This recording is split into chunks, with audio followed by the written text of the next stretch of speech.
بسم اللہ الرحمن الرحیم. ناظرین، آج کا چوتھا ویلاگ پیج 656 معارف القرآن جلد اول سورۃ البقرہ نمبر 2 اور آیت 281، اور آج کا یہ چوتھا ویلاگ. ناظرین، قرآن کریم کا ترجمہ، تشریح، تفسیر اور تلاوت ہم آپ کے سامنے رکھ رہے ہیں. اس کتاب کے رائٹر ہیں مفتی اعظم پاکستان حضرت مولانا مفتی محمد شفیع صاحب رحمۃ اللہ علیہ، اور اس کتاب کا ٹائٹل ہے معارف القرآن جلد اول سورۃ الفاتح سے لے کر سورۃ البقرہ پارہ اول تا پارہ تیسرا رکوع 8واں. بسم اللہ الرحمن الرحیم. الحمد للہ وکفا وسلام علی عبادہ الذین اصطفیٰ. قال النبی صلی اللہ علیہ وسلم: خیرکم من تعلم القرآن وعلمہ. بہترین لوگ وہ ہیں جو خود بھی قرآن پڑھیں، دوسروں کو پڑھائیں، سکھائیں اور لکھائیں. محفل کون و مقام سحر و شام پھر سے میں توحید کو لے کر صفت جام پھر سے کو میں دشت میں لے کر تیرا پیغام پھرے. کو میں دشت میں لے کر تیرا پیغام پھرے، اور معلوم ہے تجھ کو کبھی ناکام پھرے.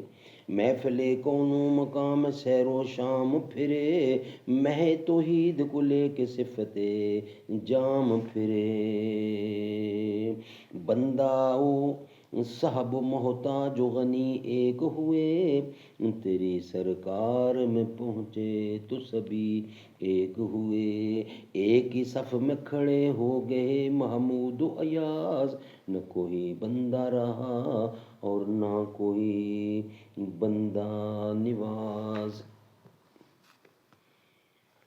Vlog number 4. اس کے بعد چھٹی آیت میں سود خوری کی انسانیت سوز حرکت کے بالمقابل پاکیزہ اخلاق اور غریبوں اور ناداروں کے ساتھ مصالحت کے سلوک کی تعلیم دی جاتی ہے.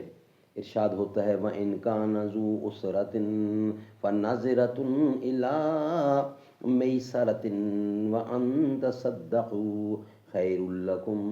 یعنی اگر تمہارا مدیون تنگ دست ہو، تمہارا قرض ادا کرنے پر قادر نہ ہو، تو حکم شرعی یہ ہے کہ اس کو فراغی اور آسودگی کے وقت تک مہلت دی جائے، اور اگر تم اس کو اپنا قرض معاف ہی کر دو تو یہ تمہارے لیے زیادہ بہتر ہے.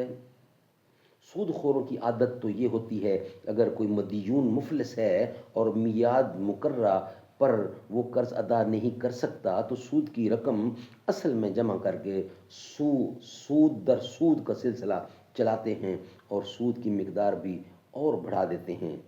یہاں احکم الحاکمین نے یہ قانون بنا دیا کہ اگر کوئی مدیون واقعی مفلس ہے اور ادائے قرض پر قادر نہیں تو اس کو تنگ کرنا جائز نہیں، بلکہ اس کو اس وقت تک مہلت دینی چاہیے جب تک کہ وہ ادا کرنے پر قادر نہ ہو جائے.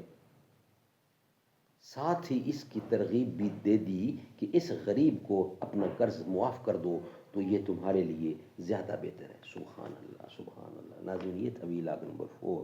اب انشاءاللہ اس کا بقیہ حصہ اور آخری حصہ ہم آپ کی خدمت میں پیش کریں گے، مگر ویلاگ نمبر 5 کی صورت میں ہمارا چوتھا ویلاگ ہمارا کمپلیٹ ہوا.